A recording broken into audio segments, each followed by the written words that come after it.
What's up, everybody? I'm going to warm up a little bit because I haven't played most of or at all today. Been busy doing family stuff, so just give me like 5 or so minutes to warm up, and we'll go from there.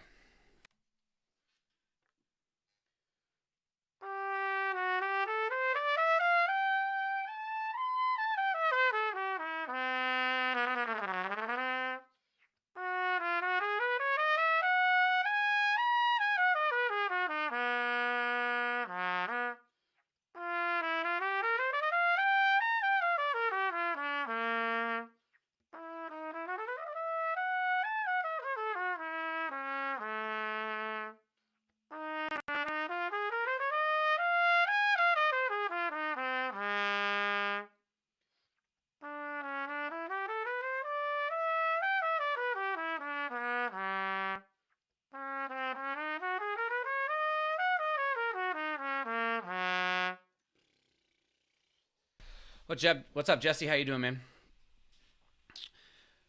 Jeffrey, I'll do the exercise right now. Okay, right now. It's two exercises. One is this tongue stopped articulation thing I do to get my tongue being efficient, but also making sure the air is really far forward. So you do a tongue stop.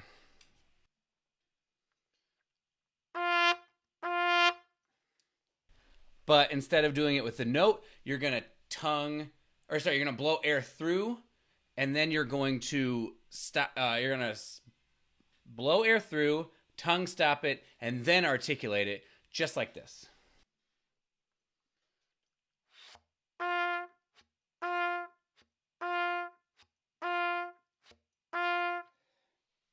It's kind of a preloading thing. I'm sure you actually remember Barbara doing it all the time. She kind of has this little air leak right before she plays sometimes. I think it's just her making sure the air is super far forward. That's the first step. If my articulation feels kind of weird, I'll do something like that in order to get it so it feels like my tongue has the pop it needs. And then I just do exercises like this.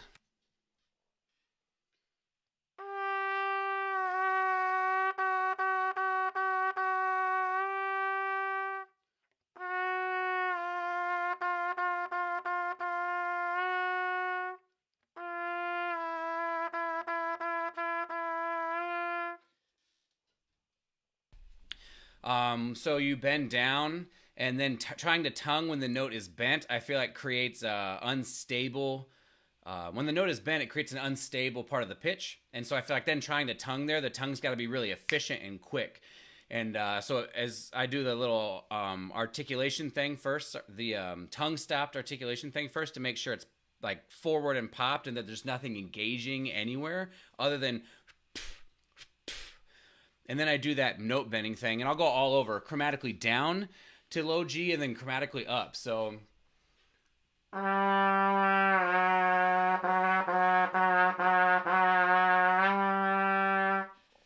sorry, I don't think I changed the mic on that one, but so that's a little bit easier to do down low, but you're kind of making sure that you're doing it right as you descend, because as it goes up, obviously it gets harder.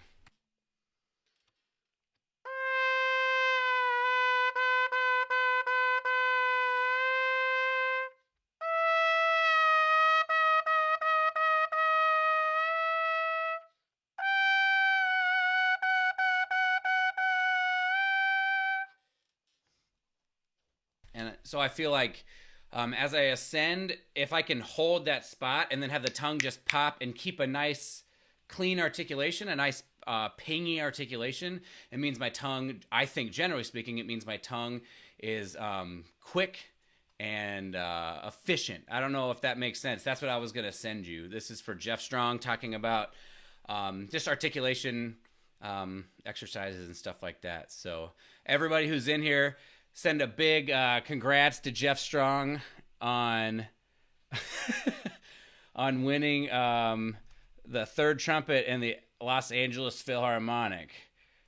Strong on winning third trumpet with the Los Angeles Philharmonic. Oh, and then you get the balloons.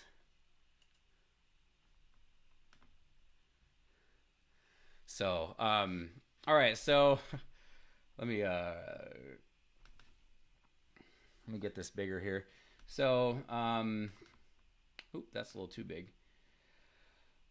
So as we did, I like that nobody else said congrats Jeff Strong on winning third trumpet in the Los Angeles Philharmonic. Anyway, dude, I hope that helps.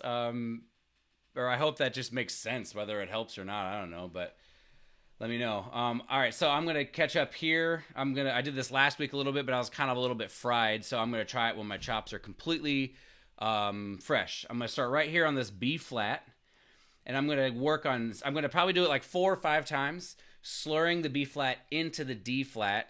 I'll probably play a D flat second valve because that felt pretty good last week, and I'm gonna slur it and really feel what it feels like to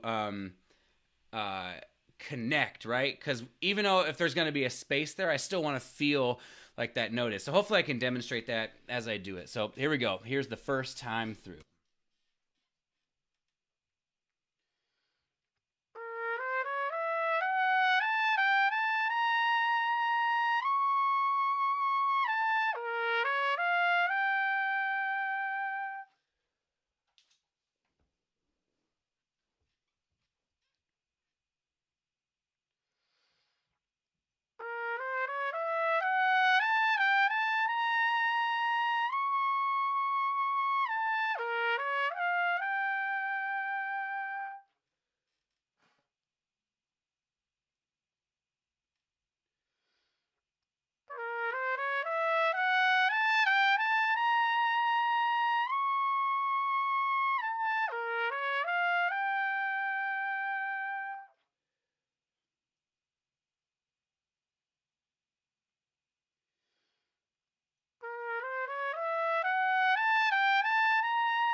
Cool. So that felt pretty good.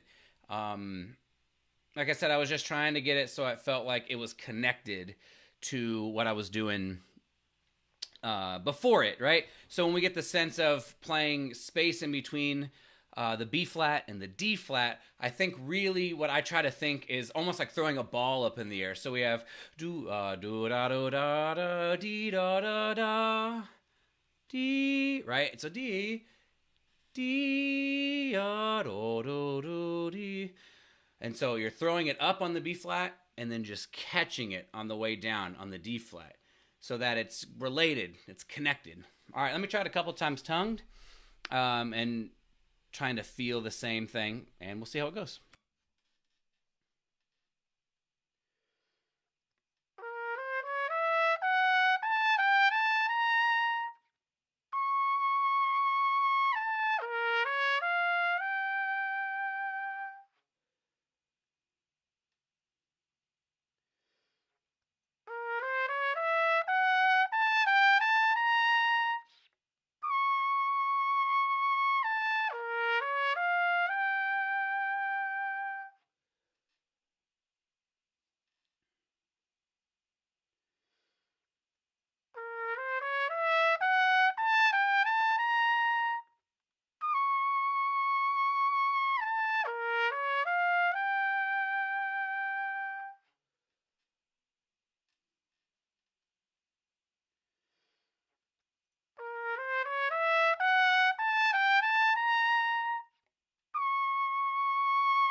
So cool.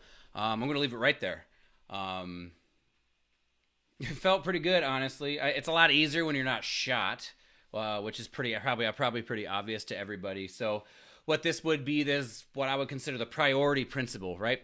So, what you need most is what you should start with. So, for anyone out there who goes, okay, I'm going to practice this piece, I'm going to start at the very beginning of it and play and see what happens. I think that's an inefficient use of your time because not only well, you maybe be tired by the time you get to the part that's difficult, but you may not need that work right there. You may need fresh chops for the thing that's most difficult in the piece. So for that part to have the delicacy to play the D flat nice and singing and stuff like that, I think is you want to be able to practice that at some point where it's easy to do. So now let's do from 2 to 3 and see what happens.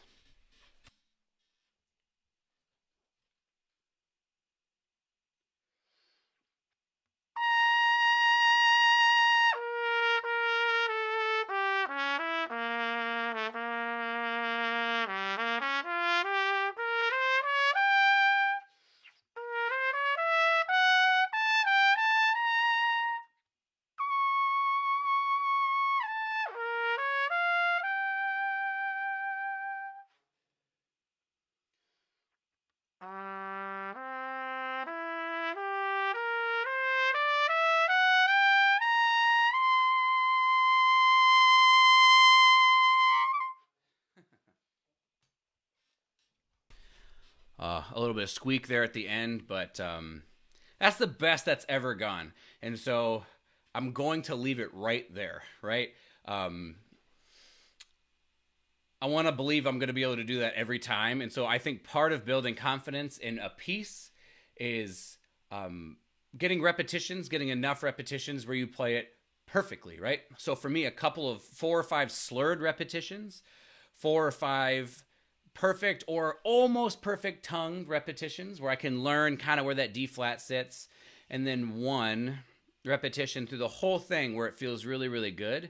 I don't need more. I personally don't feel like I need more than that. And I think if I were to question it and keep hammering it over and over and over again, I might mess up more, and then I develop issues with that D flat. So if I leave it where I can do it, and every time I practice it, I always do it, maybe in the performance it's not going to go perfectly, but I'm going to walk up to that part thinking I got this because I've done it really well all the time. Where I kind of learned something like this was from a guy named Brian Shaw, but not the trumpet playing Brian Shaw, the world's strongest man Brian Shaw. Talks about when he trains, he never fails any lifts ever when he trains for his strongman competitions. And it's because he wants to have a point where he walks into the competition and he doesn't necessarily know what he's going to be capable of doing, right? And so if he's never failed a rep, and say that he pulled 980 pounds was the heaviest he pulled in competition, but in practice, but it went up pretty easy. Then when he's got to pull 1,050 pounds, he thought, well, I could do the 980. There's no reason I can't do 1,050 or something like that. So I think the same applies here. If we play these phrases, even if it's sub-maximal tempos, if we play these phrases perfectly, or very, very close to perfectly, even it's not going to be a source of anxiety, I think, as much when we play. And let's all face it, we've all played pieces where we get to a certain part and it causes anxiety. Like maybe this part in this piece, or maybe in the Tomasi, there's some things there, or maybe in Mahler 5, where if we've played them, but when we practice them, we play, equal amounts of mistakes to good repetitions. We won't have confidence walking into that thing thinking, I got this, because half the time you're basically 50-50 at that point. So we want to always be ingraining good, proper habits when we practice this stuff. So with that in mind, while I'm still fresh, I'm going to practice the end of this piece. I'm going to start right here at what is it, 1 2 3 4 5 before 38. And instead of doing, because I'm getting closer to the end of the process, up until this point I've been doing 6 repetitions, 7 repetitions, 6 5 4 repetitions at 60%, 65%. Now that I'm getting closer, I need to start ramping up the intensity or ramping up the tempo. So instead of doing 4 repetitions at 60%, I'm going to do 4 repetitions, but one at 55, one at 65, one at 75, and one at 85%. So I'll start where it's very slow, and I'll make sure I work this out. And then as it gets faster, I'll still get to touch that. And then, a couple weeks, then I'll start doing more repetitions. More repetitions at a higher thing, but I kind of got to gradually work my way into that. So, not Spotify, tuner. So, we have this section is 144. So, let's change that up. Let's do 80, 75, 65.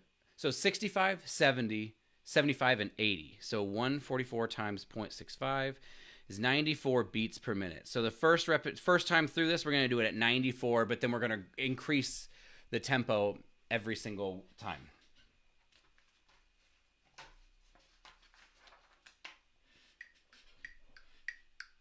So 94 beats per minute.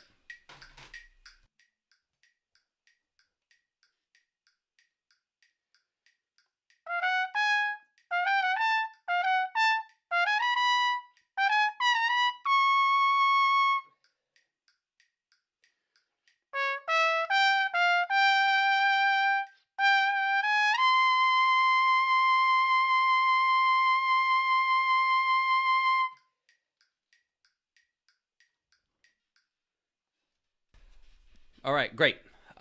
So we did that one repetition. I'm going to hold the high C at the end the whole entire time. So even though I'm doing a short chunk of this piece, doing it under tempo means that I'll still get some stimulus on my chops to be able to play up there when I need to be able to do it. So let's see. 144 times 0.7 is 100 beats per minute. Here we go.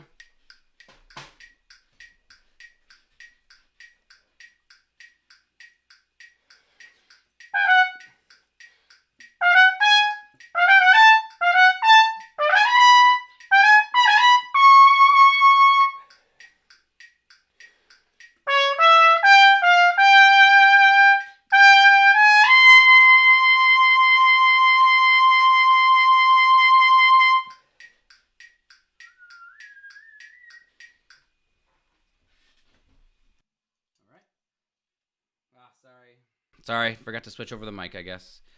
144 times 0.75 is 108. Let's get that done.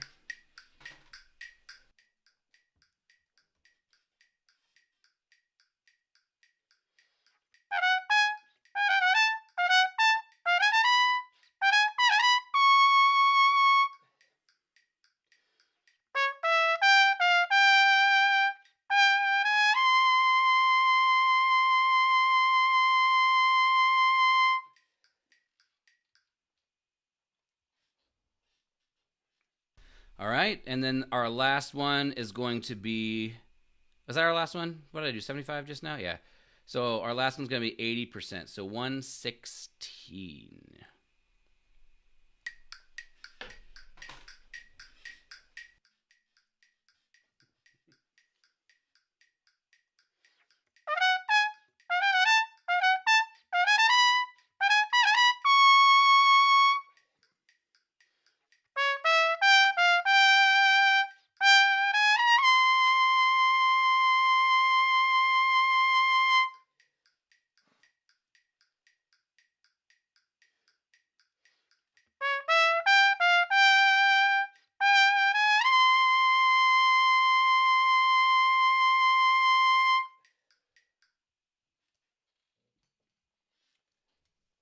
Okay, cool. So I'm just gonna leave that there.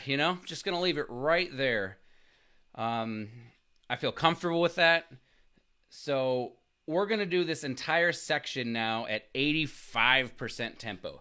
Now the reason I want to do this is I want to get the tempo a little bit higher so it's not on my face as long. Also, this section is a little slower. I understand how it goes, but I do want to start piecing together bigger sections as well. So we're going to go from 36 to the end at 85% tempo, which is 144 times 0.85, 122. So not that much faster than what I just did.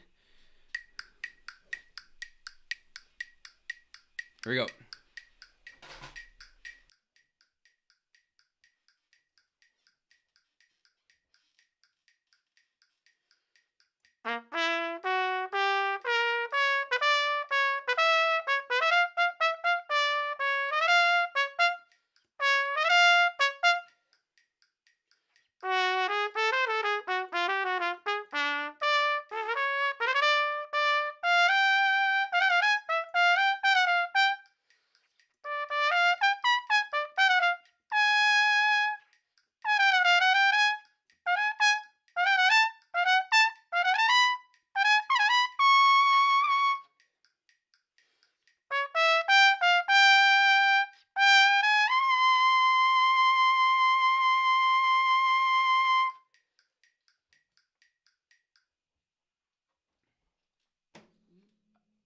All right, pretty neat, yeah. Um, I missed a thing right here, I think, and that's just my ear. That's just 100% my ear wasn't in it. So at the end of the session, I'm going to try to come back to that. I'm going to try to come back to it and catch this and make sure I hear this pretty slowly. But that felt pretty good. And those repetitions are absolutely going to help me. And then over the course of the next 3 weeks, I might do something similar and do 90% tempo, 92% tempo, 95% tempo, and just work my way up so that it's progressive, right? That when that it never feels like it's too much. We're moving up in increments of 6 beats per minute, right? And so it's not too much to handle, I don't think. So, what I would like to do now is I need some more repetitions here at 25. Yeah, I know, Bob. It's pretty neat. It's pretty neat that this is going pretty well. Yeah. So I'm going to do 25. Let me make the screen a little smaller here. One more, I guess. Hopefully you guys can see that just fine. I'm going to make this, I'm going to do 25 all the way down to 30. And I'm going to do this at 70. So 65, 70, and 75% tempo tongued.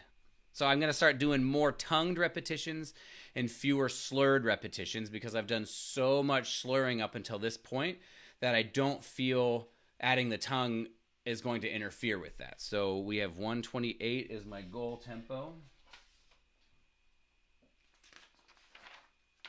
Yeah, times 0.65. So 65, 70, and 75% tempo. We're at 83.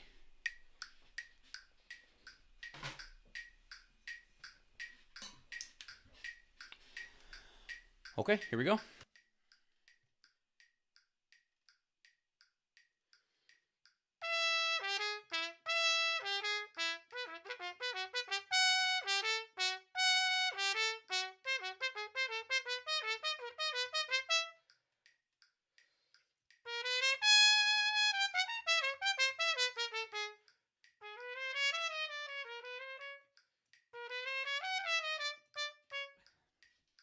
We're going to do that again. Let's do it again.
Man, most of what I feel like the struggle here is that, I mean, I feel like I know it. The mute just is horrible. Sorry. I'm going to go a little slower. I'm going to do that again.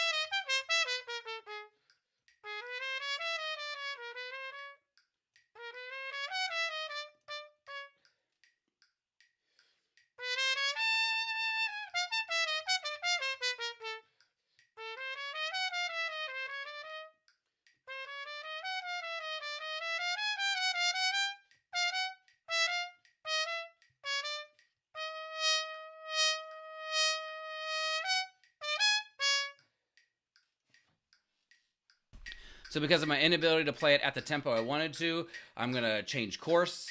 This is a pretty common thing.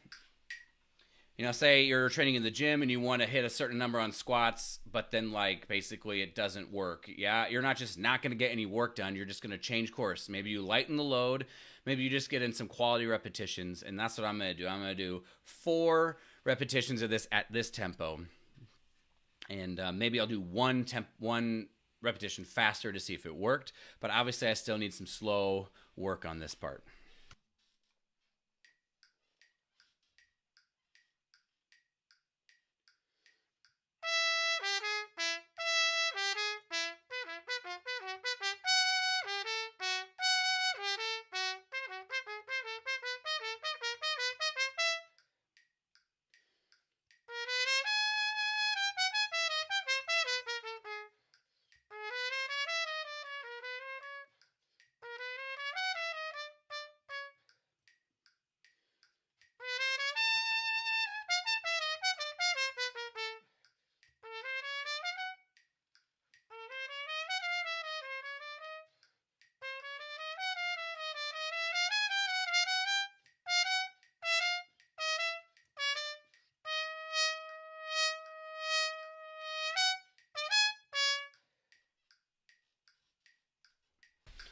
Cool. So 2 more of those.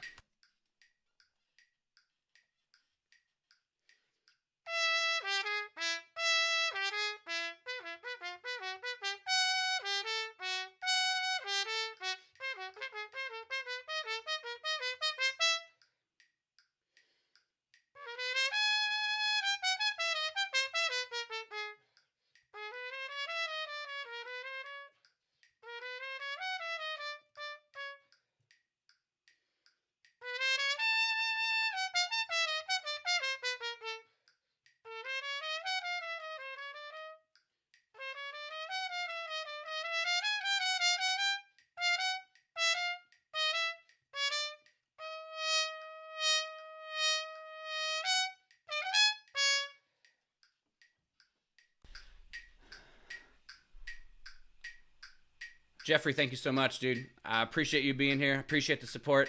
It means a lot, man. Let me know how the exercise goes.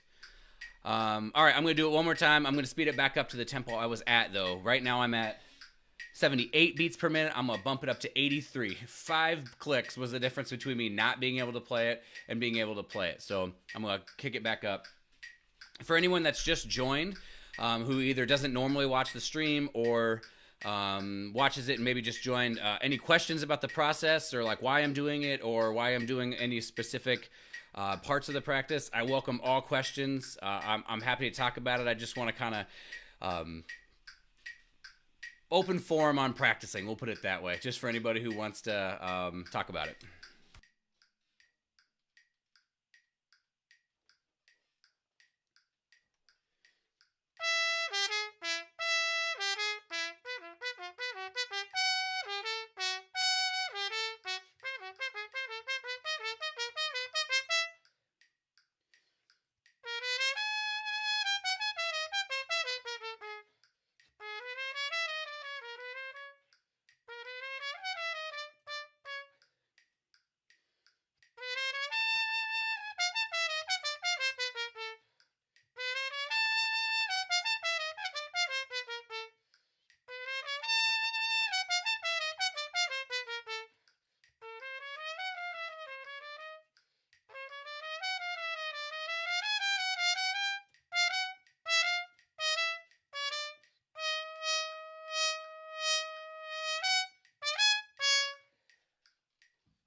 Andy, that's definitely more important.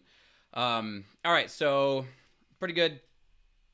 I'm going to get 3 repetitions on this flutter-tongued part here. Flatter-zunga. And then we'll move on to this open part.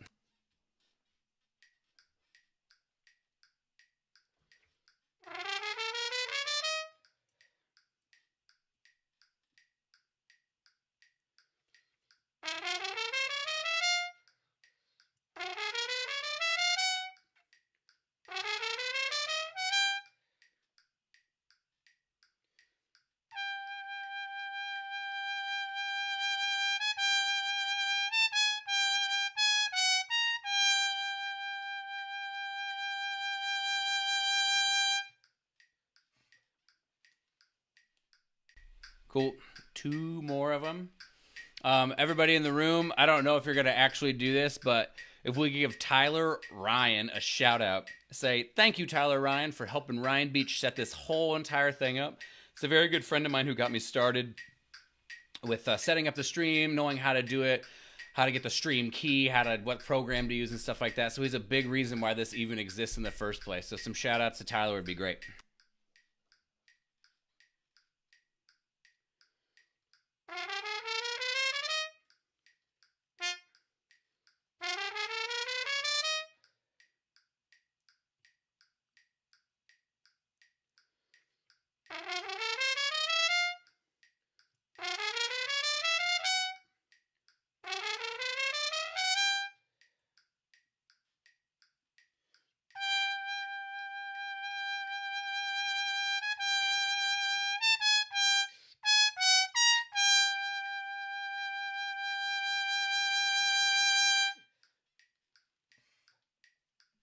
All right, one more time through.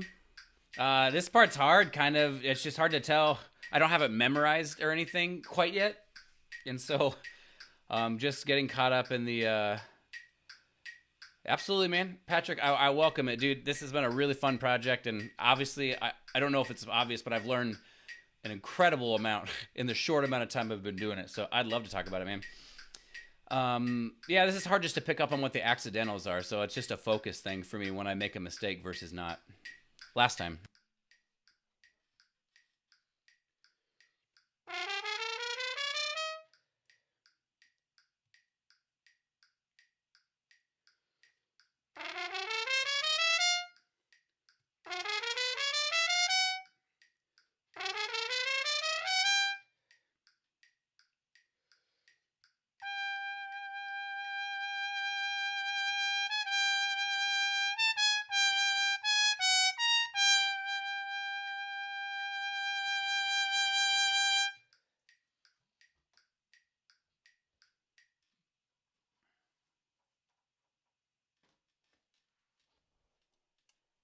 All right, cool.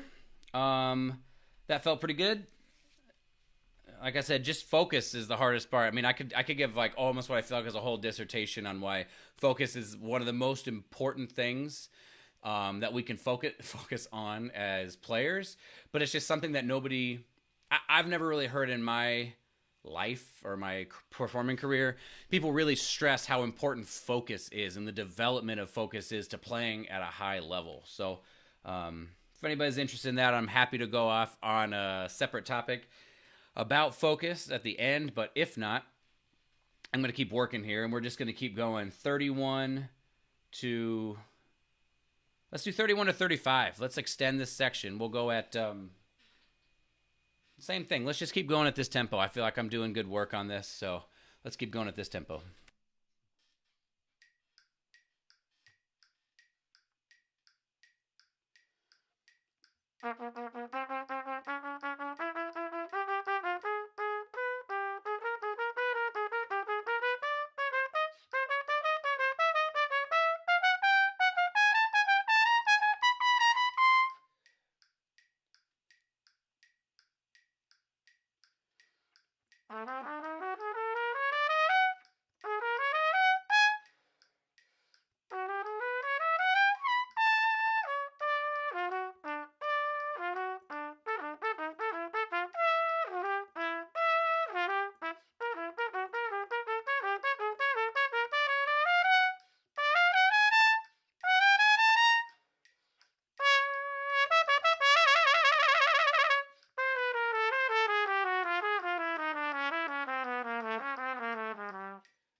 All right, good. I'm going to go ahead and do it again.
Great.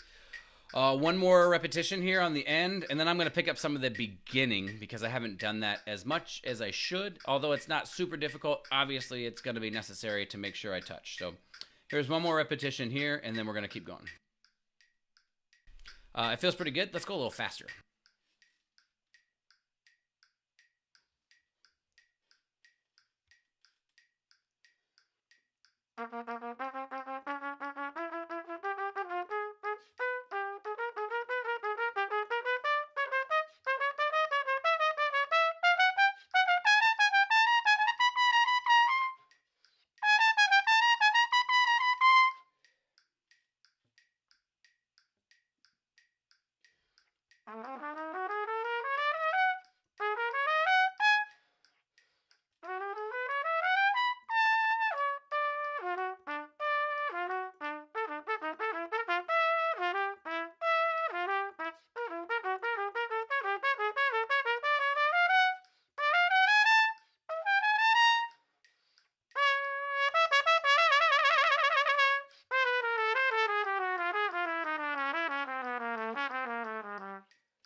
All right, pretty good.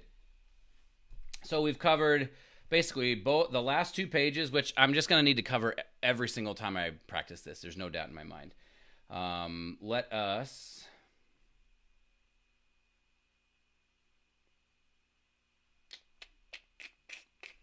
I have to cover that mute section at some point. All right.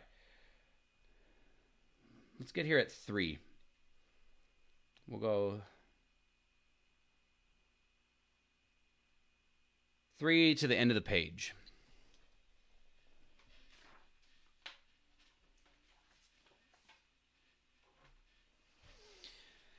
Since this part's not intensely difficult, let's try it at 80% tempo. 93.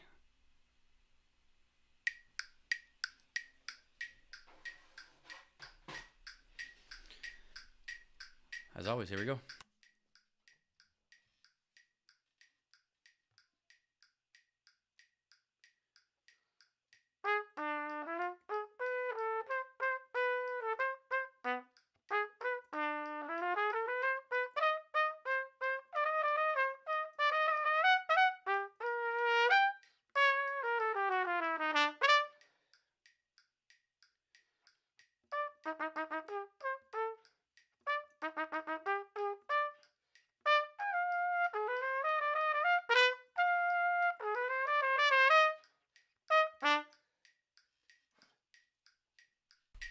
Another time.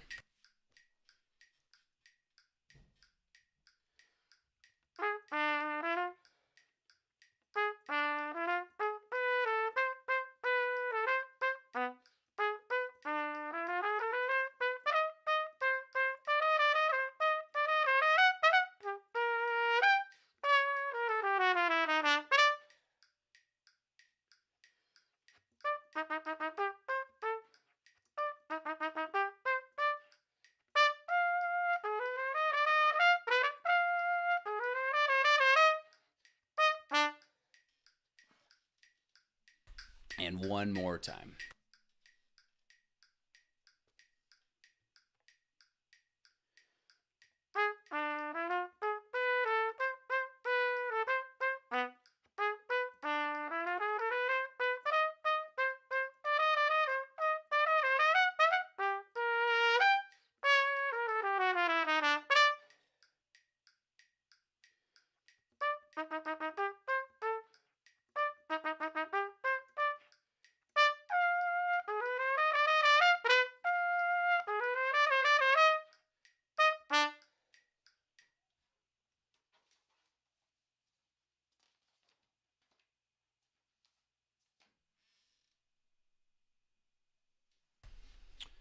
Okay, and now we'll be down here at 5 to 8 before 7.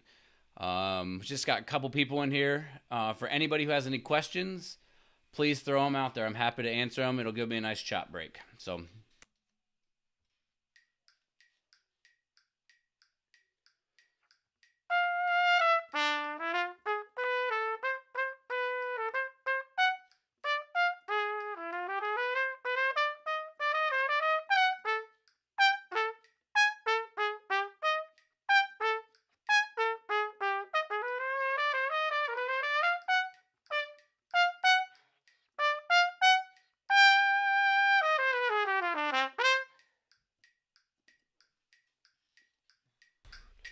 One more time.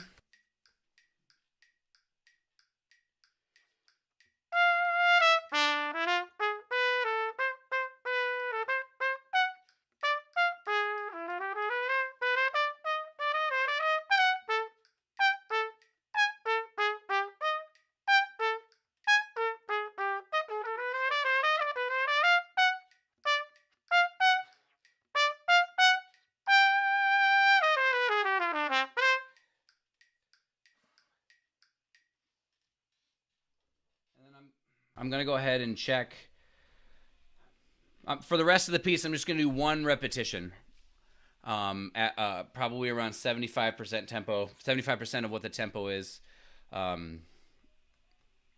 just need to check it. So we're going to go 7 to the end of the 5 after 7 to the end of the page.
We'll keep going with this. Sorry if I didn't change the mic over on that one.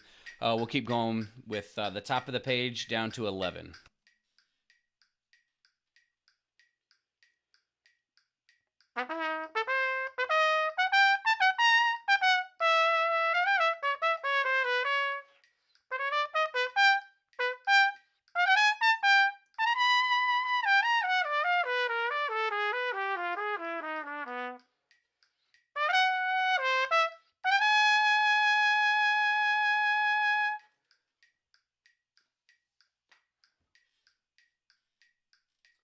We'll keep going to my personal least favorite part of this in terms of learning and playing it, the muted section.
Okay, the triple tongue part at 86 beats per minute.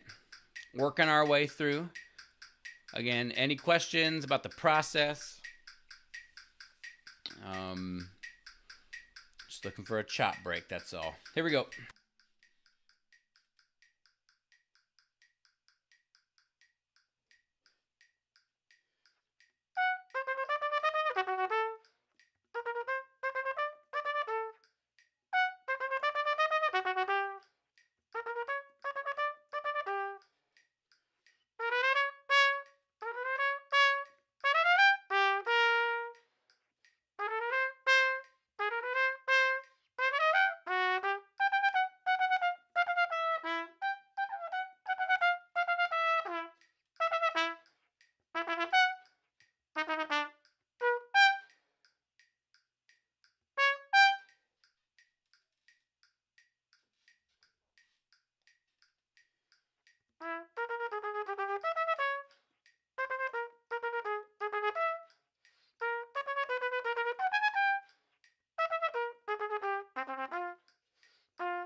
Sure. Let me talk about focus. What I've learned about playing in a job, the Alabama Symphony, both Indianapolis, but especially in Alabama, where I've been here a little bit longer, is focus is basically the hardest part of playing in an orchestra.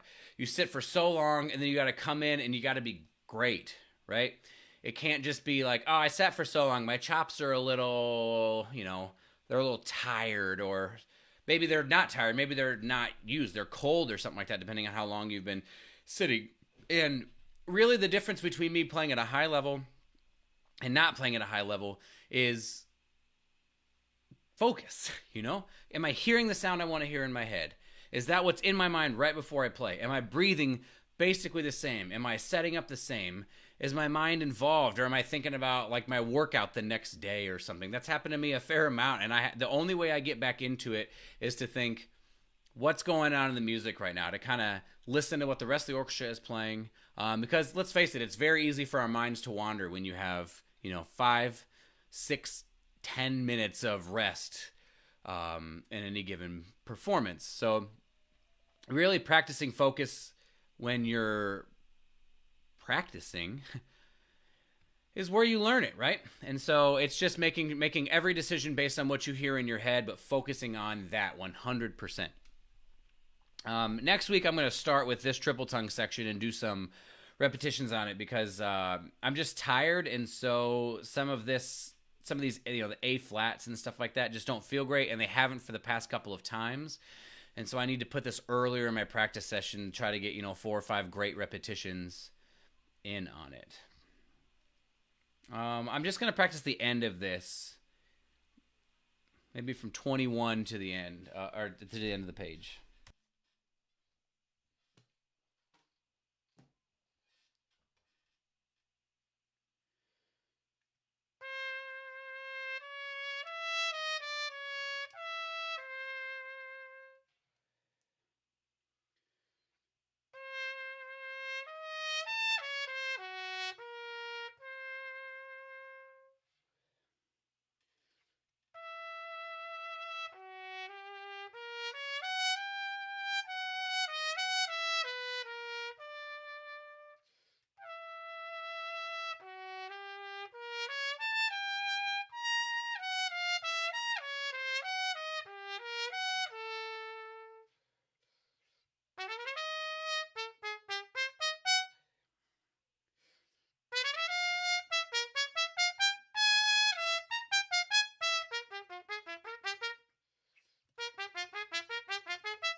And because I'm tired and I don't really think I can play much anymore, let's go ahead and free ball the opening. So I'm going to start with the triple tongue section and then the muted section next week. The one I just played, because clearly I'm very tired. I'm not getting anything done on that, so I need fresher chops to work on that part next week. So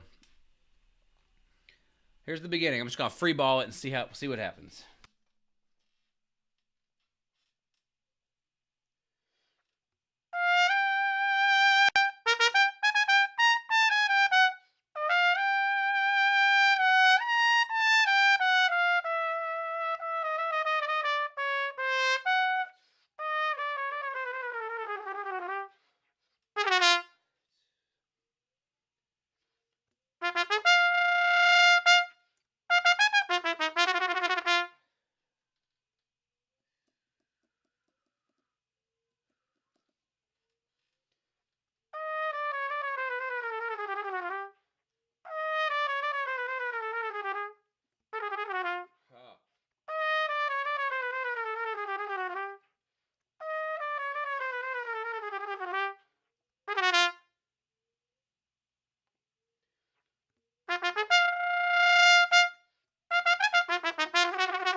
All right, I got it.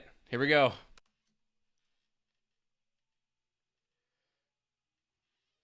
One second, guys.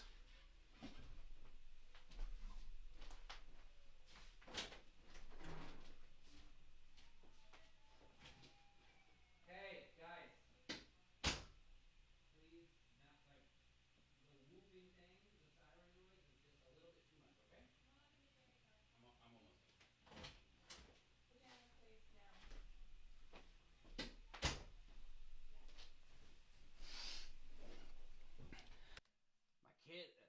My kids are making this siren noise downstairs, and after just talking about focus, it's very difficult to focus. All right, here we go. I'm going to do it again.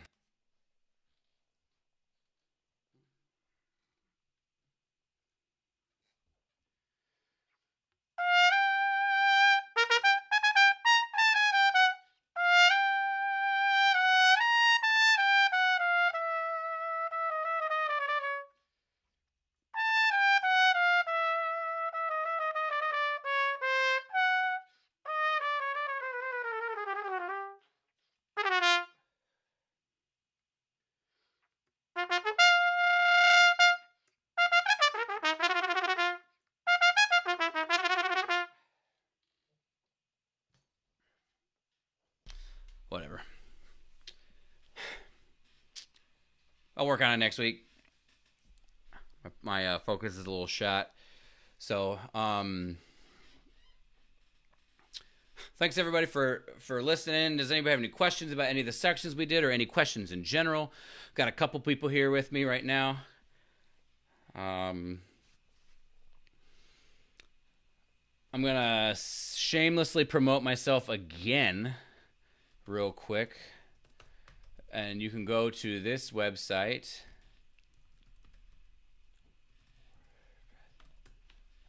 and you may check out all my information about my podcast. I got one with Demondre, which I'm sure a lot of people know about. But Tuesday, we're releasing a new episode. It's called Powerlifting and Music, What They Have in Common. It's a little bit of a study on what my love of powerlifting has taught me about how to practice music. And essentially, what you're seeing here is that. When I talk about practicing at certain percentages of things, I'm finding it's getting a little bit more difficult as I'm progressing. I'm progressing to get faster, because it's easy to pick it when it's slow. You just pick a slow tempo. But as you're trying to get faster and faster and faster in order to get up to the speed you want to get, I'm finding randomly picking the tempos like I was doing before is not working. So I'm gonna have to, and I'll put this on my Facebook page, or maybe I'll put it on my blog. No, I'll put it on my Facebook page. I'm gonna pick what tempos I'm just basically going to write out my plan for the entire practice session for next week because, like I said, it's getting a little bit difficult. So I'm going to have to put in just a slightly more thought, which means I'm going to have to do a little bit of work outside of this. I won't practice the piece, but I need to do a little bit of work outside of this practice time in order to be able to be prepared for the next session. So, like I said, my plan for next week is to start with the triple tonguing part. Maybe I'll start with, I'm going to start just practicing, I think, 23 to 24. Because playing that tired is just miserable. And then I'll probably catch the triple tonguing section, and then I'll probably come back and catch this whole muted part because I need to do it. I don't do it very often, and like I understand, generally speaking, what I want to do with it, but I still need to run it a couple of times, and then we will do the last 2 pages again, but I'll have specific amounts of times and what tempos and things like that I want to do it at, based on what this week taught me, which was I can't go quite as fast as I want to yet. And then we'll for sure cover 12 to 15 again, and then I'll just do a couple repetitions of the rest of it. Maybe 1 and 2, maybe one slow one and one kind of quick one to start working my way up. So this is week 8, I think. So I have 4 weeks after this, 4 hours after this to practice. And I think what I'm going to do is not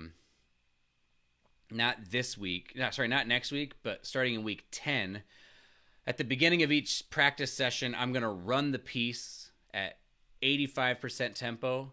Week 11 will be 90% tempos, and week 12 will be 95% tempos, and then week 13 will be running the piece. And so I'm going to run it at 85, and then I'm going to make a note of what things may or may not have felt great, and then I'm going to do slow repetitions of those sections. This is basically ramping up into being able to do the piece at the tempos that I want to do them. And so, like I said, next week, I'm going to just touch the sections that I know I need to do again, make sure I'm good to go. And then weeks 10, 11, and 12 is where all the good stuff, where it's all going to start to realize itself, is going to be in that. So I